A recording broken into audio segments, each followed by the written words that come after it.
Housekeeper caught breastfeeding employer's baby, and his reaction leaves everyone shocked. During the night, she heard the crying that no one else heard and offered her own body to soothe the child's pain. But when caught by her employer, she froze, expecting punishment and contempt. What happened next became the most talked about secret within the walls of that house of perfect appearances. If this story interests you, don't forget to subscribe to our channel and tell us which city you're watching from. We'll continue. I promise this will be the best story you'll ever hear in your life. The mirror reflected the perfect image that Amanda had cultivated for years. Every facial feature sculpted by expensive treatments, every strand of hair aligned by specialized hands, every curve of her body maintained through a discipline that bordered on obsession. At 32, she had transformed her own existence into an untouchable work of art, and now observed her reflection with the satisfaction of someone who had conquered the impossible. The mansion in Beverly Hills mirrored her personality. Italian marble floors, Czech crystal chandeliers hanging from the double-height ceiling, imported furniture arranged with millimetric precision. Each room looked like a page from a decorating magazine, impeccable and cold. The photographs on the walls showed carefully orchestrated moments. Amanda at charity events, Amanda beside her husband at corporate dinners, Amanda smiling a studied smile for social cameras. But no photograph showed little Emma. The crying echoed through the corridors of the house like an unwanted ghost. Amanda adjusted her headphones and turned up the volume of the classical music. Brahms always calmed her, especially when reality insisted on intruding into her perfect routine. Motherhood had been an unwanted surprise, an accident that threatened to destroy years of dedication to her own body. During pregnancy, Amanda had followed every medical guideline with military rigor, not out of love for the baby growing in her womb, but out of fear of what this child might do to her silhouette.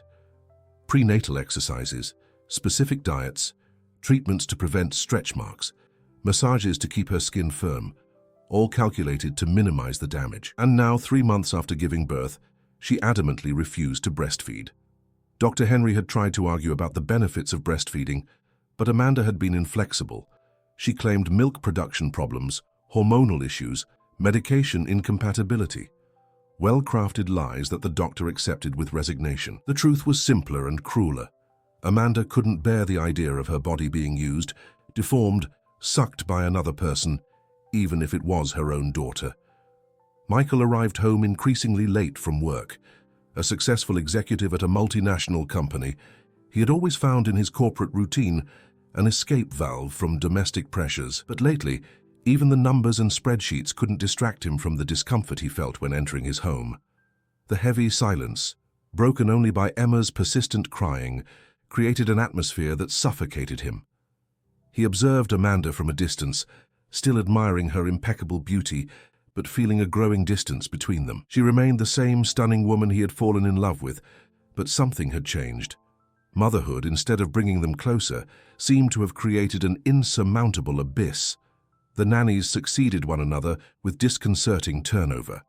First was Carol, an experienced lady with excellent references who lasted only 2 weeks. Then came Patricia, young and dedicated, who held out for a month before giving up.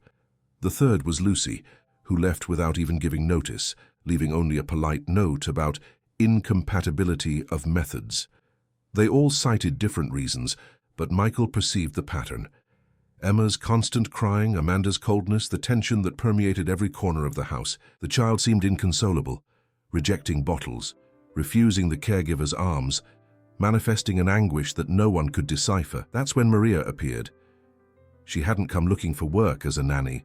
She had been hired by the cleaning agency as a housekeeper, 3 times a week to keep the house spotless. 45 years old, thin, with hands calloused from work, and a gaze that carried an old sadness. Maria moved through the house like a shadow, performing her tasks with silent efficiency. Amanda barely noticed her presence. To her, staff were part of the decoration, necessary but invisible elements that kept her life functioning without interfering with her routine. Maria cleaned, organized, disappeared. Perfect. But Michael began to notice something different. On mornings when Maria worked, Emma's crying seemed less desperate. The house breathed more easily, as if a calming presence had settled among the cold walls. Maria had noticed too. Each time she passed the baby's room, Her heart tightened. She recognized that cry. It wasn't common hunger, it wasn't physical discomfort. It was loneliness materialized, abandonment transformed into sound. It was the same anguish she carried in her chest for 6 months since she lost her own baby. Maria's pregnancy had been discovered too late. At 44, working in 3 different houses to support her 2 teenage children, she hadn't noticed the initial signs. When she finally saw a doctor, she was already in her 5th month. The joy was immense, unexpected. A gift from life when she already thought that phase had passed. But fate had other plans. A complication during the 7th month interrupted the pregnancy. The boy she had already mentally named Matthew never got to cry, and Maria returned to work a week later, carrying in her body all the milk that had no one to feed. Now, hearing Emma cry, she felt a deep and painful connection. 2 creatures marked by absence, each carrying a void that completed the other's pain. One morning, while vacuuming the hallway, Maria could no longer ignore it. Emma's crying had changed tone. It was no longer irritation or discomfort. It was pure desperation, a call for help that echoed through the indifferent walls. Amanda had gone out for a Pilates session. Michael was in an important meeting at the office. The 2 were alone in the house, and Maria made a decision that would change all their lives forever. Maria turned off the vacuum and stood motionless in the hallway, listening. Emma's crying had changed again, becoming weaker, more resigned. It was the sound of a child who was giving up, and that froze the blood of the woman who intimately knew the language of abandonment. She looked around, making sure she was alone. Amanda wouldn't return for 2 hours, and Michael was in a presentation for Japanese investors that would last all morning. Maria walked to the baby's room, each step echoing on the cold marble like the beats of her own heart. Emma was in the imported crib, a piece of furniture that cost more than Maria earned in 6 months of work. The baby was moving her weak little arms in the air, looking for something she couldn't find. Her little eyes, still infant blue, were red from crying so much. Her skin, once rosy and healthy, now seemed too pale. Maria approached and extended her finger. Emma grabbed it with the surprising strength of newborns. And at that moment, something broke in the woman's chest. It was as if Matthew were there, asking for what she had never been able to give. Without thinking too much, Maria picked Emma up. The baby calmed instantly, as if recognizing a different presence. Maria rocked slowly, humming softly a lullaby that her own mother used to sing. Emma stopped crying completely, staring at the woman's face with serene curiosity. That's when Maria felt it. The milk was still there. 6 months after the pregnancy interruption, her body still kept what had been destined for the son she lost. During these months, she had used medications to dry up production, but her body stubbornly remembered, especially in moments of greater emotion. Now, with Emma in her arms, she felt her chest become heavy, warm. Maternal instinct spoke louder than any rational consideration. She looked at the door, confirmed it was locked, and made a decision that would change not only her life but that of the entire family. She sat in the nursing chair that Amanda had never used, unbuttoned her blouse, and offered her breast to Emma. The baby hesitated only an instant before latching onto the nipple with desperate hunger. The milk began to flow, and Maria felt a mixture of physical relief and emotional fulfillment that she hadn't experienced in months. Emma nursed with a tranquility that completely contrasted with her behavior of recent months. It was as if she had finally found what she was looking for. Maria observed that relaxed little face, the tiny fists that opened and closed to the rhythm of suckling, and felt she was doing the right thing. When Emma finished, she was completely relaxed. Maria cradled her against her chest, and the baby fell asleep for the first time in weeks without crying. The woman remained there motionless, feeling the perfect weight of that child in her arms, listening to the soft, regular breathing. For an hour, they stayed like this. Maria didn't dare move, afraid of breaking that moment of perfect peace. When Emma finally awoke, she didn't cry. She just looked at Maria with those blue eyes as if recognizing her as something important in her small existence. The sound of the garage brought her back to reality. Amanda had returned earlier than expected. Maria quickly put Emma back in the crib, fixed her clothes, and left the room, closing the door behind her. She returned to the vacuum as if nothing had happened, but her heart was beating erratically. Amanda entered the house complaining about the traffic and the substitute Pilates instructor. She went straight upstairs to change clothes, passing by Emma's room without even looking. That's when she noticed the silence. For the first time in months, there was no crying. Amanda frowned, intrigued. She slowly opened the door to the baby's room and found Emma sleeping peacefully, with a serene expression she hadn't seen in a long time. The baby seemed different, more rosy-cheeked, calmer. Amanda approached the crib, observing.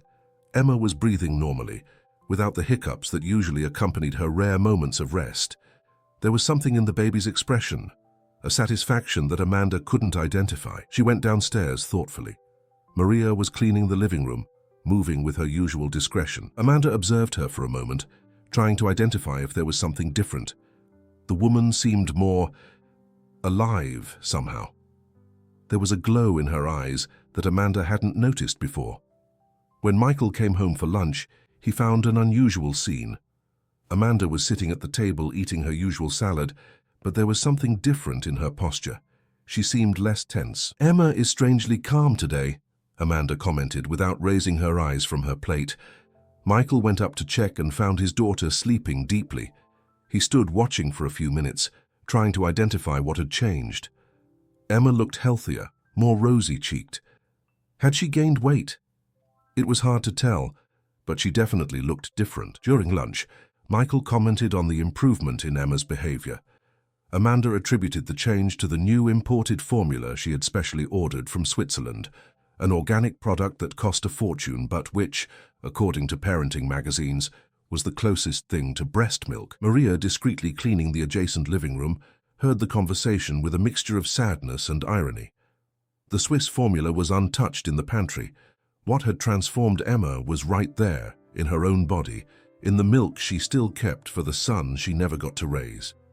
In the afternoon, when the house returned to silence, Maria went back to Emma's room. The baby was awake but calm, watching the colorful mobile that slowly rotated above the crib. When she saw Maria, she stretched out her little arms as if recognizing her. Maria picked Emma up again, and the baby immediately sought her breast. The woman hesitated only a moment before yielding. It wasn't just Emma who needed this. Maria also needed to give, needed to feel that the milk she produced for Matthew wasn't being wasted. From that day on, a secret routine was established. On mornings when she worked at the house, Maria took advantage of moments of solitude to breastfeed Emma.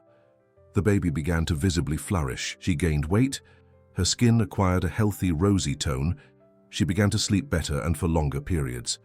Amanda and Michael noticed the changes, but attributed them to medical care and the expensive formula.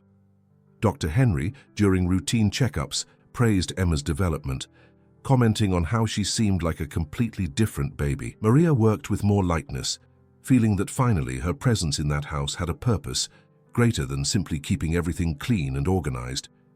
She was saving a life, offering Emma what her own mother refused to give. But secrets in big houses have a life of their own, and soon they would begin to leak through the golden cracks of apparent perfection. 3 weeks passed since Maria began secretly breastfeeding Emma. The baby's transformation was remarkable. What was once a listless and tearful child had become a radiant baby, with rosy cheeks and a smile that melted even the hardest heart. Michael began arriving home earlier from work. It wasn't a conscious decision, but something pulled him home more frequently. He found himself going upstairs to see Emma, watching her sleep or playing with her tiny fingers. There was a serenity in the baby's room that contrasted with the rest of the house.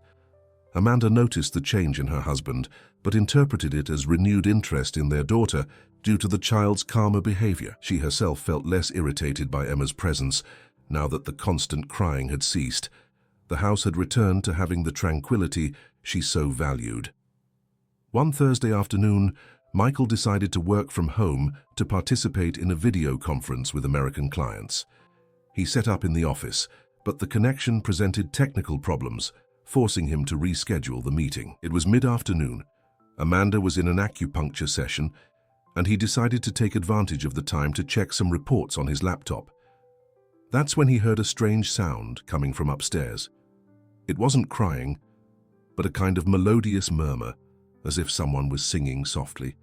Michael paused his work, intrigued. The nannies had been dismissed since Emma improved, and he thought he was alone in the house with his daughter. He climbed the stairs silently, following the sound. The melody was coming from Emma's room. It was a lullaby sung by a soft female voice that he didn't immediately recognize. Michael approached the half-open door and stopped, completely immobilized by what he saw. Maria was sitting in the nursing chair with Emma in her arms.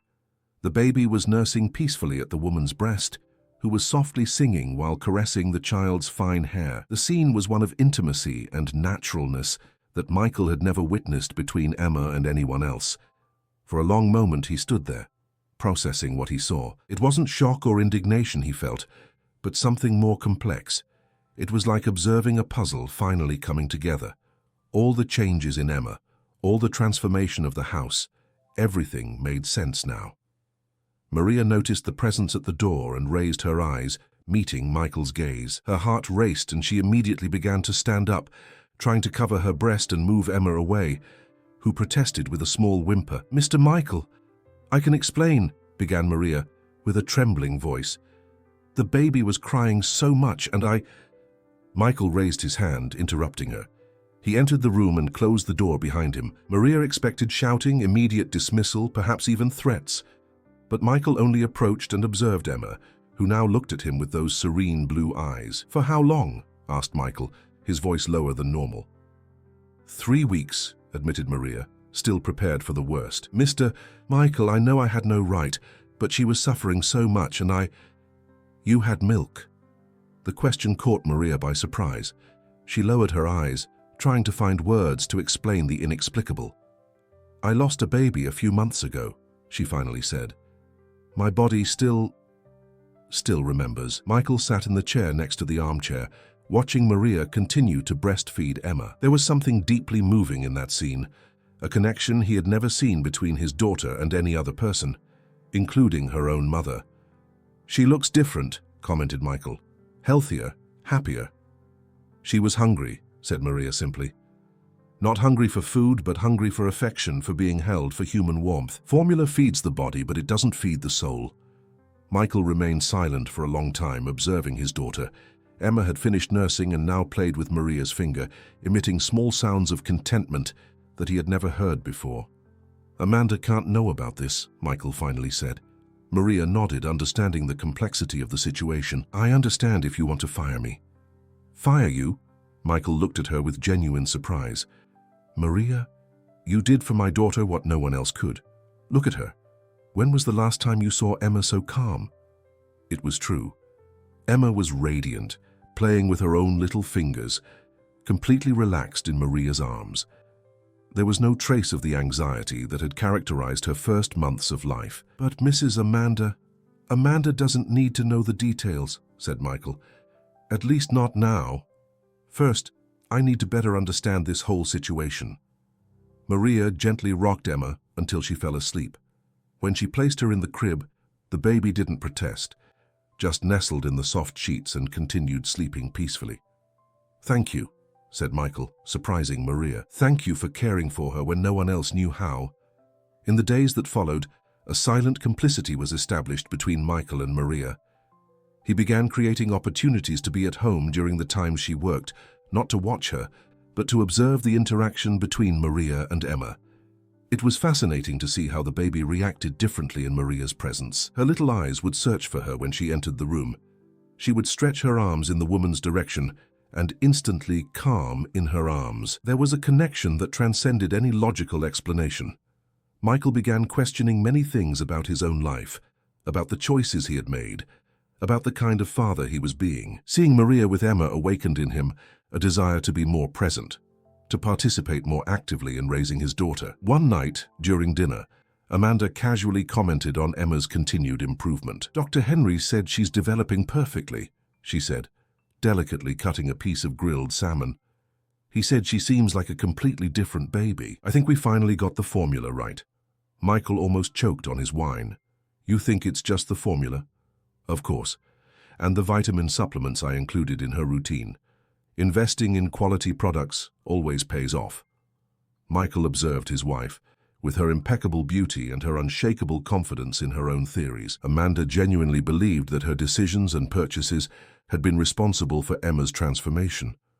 There was no room in her worldview to consider that the change could come from something as simple as the embrace of a humble woman. But Michael now knew the truth, and that truth was changing not only his perception of Emma, but of everything in his life. For the first time in years, he questioned whether the perfection he had built alongside Amanda was really what he wanted for himself and his daughter. The time bomb was set, and soon all the secrets would come to light in a way no one could predict. The discovery happened in the most banal way possible. Betty, the new cook hired by Amanda, was a sharp-tongued woman with excessive curiosity. She had arrived just a week ago, but had already mapped every corner of the house and observed each movement of its residents. It was a Friday morning when Betty, pretending to organize the linen cabinet upstairs, heard the soft murmur coming from Emma's room. Driven by the curiosity she couldn't control, she approached the half-open door and witnessed the scene that would change everything. Maria was breastfeeding Emma, singing softly the same lullaby that Michael had heard weeks before. The baby nursed peacefully, completely surrendered to the moment of intimacy and affection. Betty retreated silently, but her eyes sparkled with the discovery. She had found pure gold in terms of gossip, a maid breastfeeding the employer's daughter. This would fuel conversations for months in the neighborhood. That same afternoon, Betty sought out Amanda, who was in her living room making notes about the next charity event she would organize. "Mrs. Amanda, excuse me for bothering you, but I need to talk about a very delicate situation," Betty began with the tone of someone carrying important bad news. Amanda looked up from her notes, slightly irritated by the interruption. "What is it, Betty?" "It's about the baby, ma'am, and about Maria." The mention of the housekeeper's name along with her daughter's made Amanda frown. "What does Maria have to do with Emma?" "I saw her breastfeeding the girl, Mum, with her own breast, this morning in the baby's room." The words fell like lightning in the silent room. Amanda remained completely still for a few seconds, processing the information. Then, slowly, she closed her notebook and looked fixedly at Betty. "Are you sure of what you're saying?" "Absolutely sure, Mrs. Amanda. I saw it with my own eyes." The girl was nursing at Maria's breast, calm as if it were the most natural thing in the world. Amanda's reaction was explosive. She rose abruptly, dropping the notebook on the floor, and began to pace around the room like a caged beast. Her face, normally composed and serene, was contorted in a mixture of disgust, fury, and humiliation. "What kind of aberration is this? A maid using my daughter as if she were... This is revolting." What bothered Amanda most wasn't properly the act of breastfeeding, but the implication that another woman was doing for Emma what she herself had refused to do. Worse still, that this woman was a maid, someone she considered socially inferior. "Where's my husband?" shouted Amanda. "Mr. Michael is in the office," answered Betty, satisfied with the chaos she had provoked. Amanda went up the stairs like a hurricane, invaded the office where Michael was working concentratedly on the computer. "Did you know?" she fired, without preamble. Michael looked at his wife, trying to understand what she was talking about. "Knew what?" "About Maria, about her breastfeeding our daughter as if she were some kind of animal." Michael's heart raced. The secret had been discovered. He stood up slowly, trying to maintain calm. "Amanda, let me explain." "Explain what?"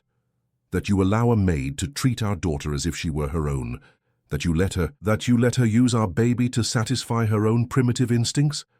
The way Amanda spoke about Maria and about the act of breastfeeding awakened a deaf anger in Michael. For the first time in years, he clearly saw the kind of person he had married. "Maria saved our daughter," he said with a firm voice. "Look at Emma now and tell me if she isn't 100 times better than she was 2 months ago. That doesn't matter. What matters is that a stranger is using her body to feed a child that isn't hers. It's unnatural. It's disgusting." "You know what's unnatural," exploded Michael, finally losing control. "A mother who refuses to breastfeed her own baby for fear of ruining her silhouette. A woman who treats her daughter like an inconvenient accessory." Amanda was shocked. Michael had never shouted at her, had never questioned her decisions about motherhood. "How dare you?" she began, but Michael interrupted her. "How dare I? How dare you, Amanda? How dare you revolt against the fact that someone finally gave our daughter what she needed, what you denied her since she was born? I gave her everything she needed. Imported formula, vitamins, the best doctors. You gave everything, except yourself, except affection, except presence, except maternal love. The discussion was interrupted by a cry. It wasn't the desperate cry from before, but a soft little cry, almost as if Emma was reacting to the tension in the house. Amanda and Michael ran to the baby's room. Maria was there, trying to calm Emma, who had awakened frightened by the shouting. When she saw Amanda and Michael at the door, Maria immediately stood up, with a pale face. "Mrs. Amanda, I can explain." "There's nothing to explain," said Amanda with an icy voice. "Get your things and leave my house immediately. I never want to see you near my family again." "Amanda, no," intervened Michael. "Maria stays." "What do you mean she stays? Have you gone completely crazy?" Michael looked at Maria, who held Emma with all the care in the world, and then at Amanda, who observed them with contempt. "Maria gave our daughter what she needed most when she needed it most. She saved her, Amanda, and if you can't see that, if all you can see is a problem in the fact that someone loved our daughter more than you ever could, then maybe the one who should leave this house is you." The silence that followed was deafening. Amanda stood open-mouthed, unable to process that her husband had chosen a maid over her. "So you're sending me away because of her?" "I'm saying that in this house, whoever truly cares for Emma is welcome, and whoever treats our daughter like a burden is not." Amanda looked around the room at Maria, who continued consoling Emma, at Michael, who faced her with a firmness she had never seen, and at her daughter, who had completely calmed down in the arms of the woman who had fed and loved her when she most needed it. For a moment, Amanda seemed to waver. She looked at Emma, really looked at her, perhaps for the first time since she was born. She saw a healthy, radiant baby who stretched her little arms in Maria's direction with complete trust, but pride was stronger than any maternal awakening. Amanda straightened her shoulders, regained her composure, and looked coldly at her husband. "When you tire of this fantasy and return to reality, I'll be at my mother's house." She left the room with the same elegance with which she did everything in life, went down the stairs, picked up some things from the closet, and left the house without looking back. Maria and Michael remained in Emma's room, listening to the sound of the car driving away. The baby had stopped crying and now observed the two adults with curiosity. "Mr. Michael," said Maria in a low voice, "you didn't have to do that for me." "I didn't do it for you," replied Michael, taking Emma from Maria's arms. "I did it for her, and for myself too." Emma smiled for the first time in her father's presence, stretching her little fingers toward his face. Michael felt his heart fill with an emotion he had never experienced before. "Maria," he said, still looking at his daughter, "I would like you to live here. Not as an employee, but as family. Emma needs you, and I also need to learn to be a real father." Maria felt tears running down her face. "Mr. Michael, I don't know if this is right." "What's right is for a child to have love," said Michael, "and love is what you gave my daughter when no one else knew how to give it." 2 weeks later, the divorce papers arrived. Amanda demanded custody of Emma, claiming that Michael was under the influence of an unstable woman and that he was not fit to raise a child alone. But when the social worker came to investigate, he found a house full of life. Emma was radiant, healthy, surrounded by care and affection. Maria had moved into the guest room and officially taken over the baby's care. Michael had drastically reduced his working hours to be more present. The judicial decision was clear. Emma would stay with her father and with the woman who had demonstrated true maternal instinct when the biological mother herself had refused to exercise her role. Amanda tried to appeal, hired expensive lawyers, alleged all kinds of irregularities. But the truth was undeniable. Emma was flourishing in a house where she was truly loved and cared for. 6 months later, Michael and Maria married in a simple ceremony, with Emma in the arms of her new mother. The baby, now almost a year old, was a happy and healthy child who called Maria Mommy and Michael Daddy with equal affection. Amanda rebuilt her life with a plastic surgeon who admired her dedication to her own beauty and never wanted children. They traveled the world, frequented the best spas, and maintained the impeccable social life she had always desired. Sometimes Amanda thought about Emma, especially when she saw mothers with babies in the places she frequented. But she always quickly pushed away those thoughts. She had made her choice and Michael had made his. In the house that was once a museum of aesthetic perfection, now resonated child's laughter, lullabies, and the sound of a true family being built. Maria had found the love and motherhood that fate had denied her. Michael had discovered that being a father was much more than providing financially, and Emma grew surrounded by everything a child really needs: love, care, and the certainty of being wanted.